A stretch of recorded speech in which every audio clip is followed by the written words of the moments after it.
kimki qizg'ansa, baxillik qilsa, vastag'na meni ishim tushmaydi masjidga. Mana bir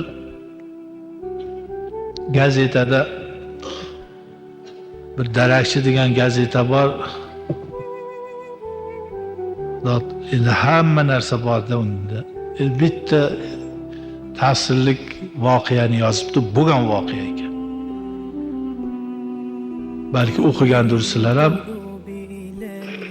Allohga til tegizgan bir odam kasal yotganda do'sti kirib masjidga chiqin, harakat qilib masjidda namoz o'qib bir Xudodan so'rasang, dardingga Alloh shifo berardi. Masjidingni ham, Xudoyingni ham duosini buzibdi-da.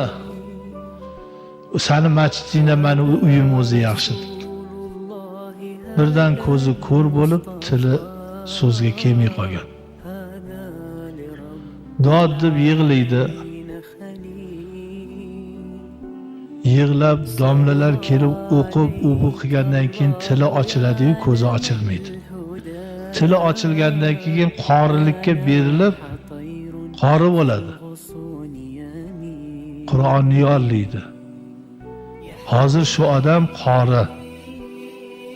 El yurt xizmatini qilib, ko'zi amolik. Ibodatda qoraka shu qorini boshidan kechgani 25-30 yoshda ko'zini ko'r bo'lib qolishi, bir ma'lum miqdorga tili tutilib qolishi Allohning zotiga til tegizib yuborganidan, masjiding bundoq deb yuborgandan. Hozir shu odam yig'lab, shuni gapirib, shu gazetada shuni beribdi.